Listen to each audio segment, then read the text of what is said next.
Timeline, 5000 ans d'histoire, Richard Fremder. Monopoly raconte aussi un moment de bascule, le passage d'une Amérique réformatrice, sociale, en quête d'équité, à une Amérique du succès individuel, de la compétition, du récit héroïque.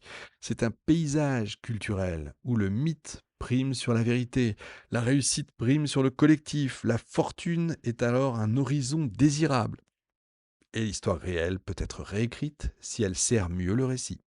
C'est un petit théâtre où on peut lire en miniature l'esprit d'entreprise, l'individualisme, le rapport à l'argent, la fascination pour l'accumulation, la tension permanente entre égalité et liberté. Il n'y a plus d'amis quand on joue au Monopoly, il n'y a plus de parents, il y a plus de maîtresse, il n'y a plus de mari, il n'y a plus rien. Il n'y a que, des adversaires et on veut presque tuer la personne qui est à côté, on veut la ruiner. Il y a que des trahisons, c'est épouvantable. C'est pas seulement un jeu, c'est un artefact culturel, c'est un véritable révélateur, c'est une fiction qui dit beaucoup plus que ce qu'elle prétend. Croyez pas que je suis en train de tomber sur le Monopoly, hein, j'adore jouer au Monopoly. Mais c'est vrai que quand on prend un peu de hauteur, voilà ce que ça donne.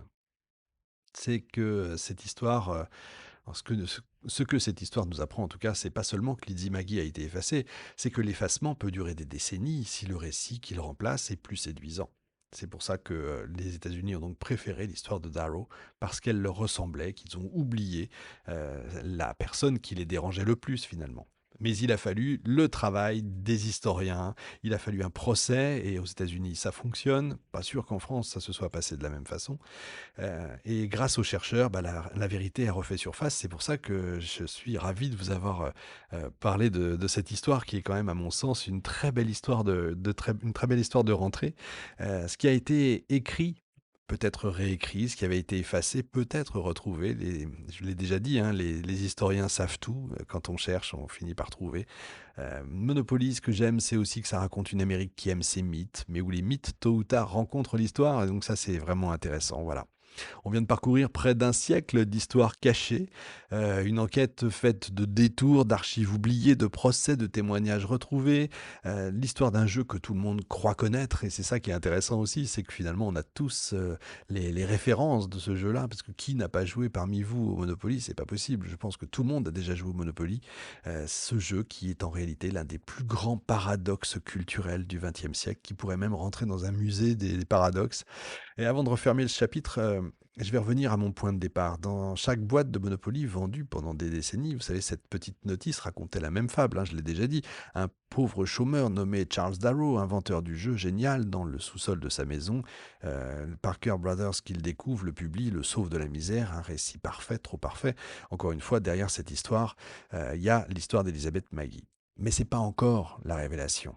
La véritable révélation, la plus stupéfiante, celle qui rend l'affaire irréfutable, tient dans un document que les historiens ont mis au jour, un document signé de la main même de Lizzie Maggie.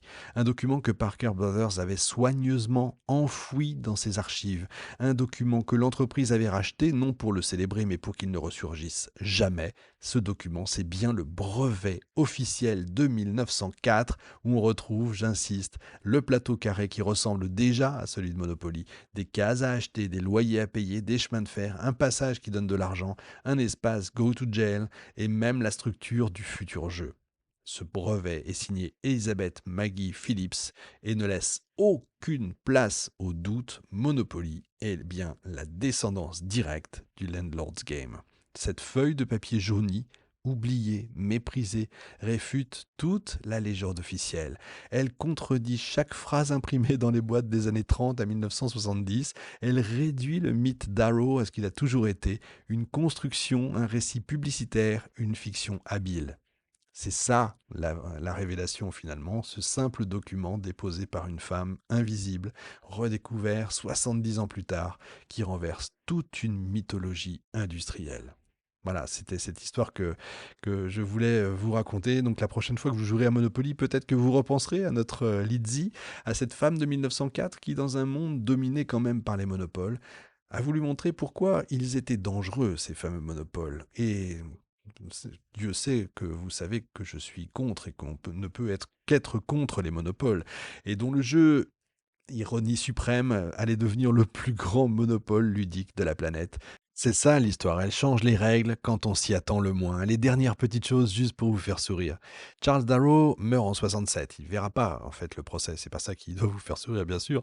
Le procès va durer presque 10 ans et va conclure donc, comme je vous l'ai dit, que Darrow avait directement copié les règles et avait tellement copié les règles de Lizzie que en fait il en avait copié une faute d'orthographe sur Marvin Gardens au lieu de Marvin Gardens, enfin Marvin Gardens au lieu de Marvin Gardens.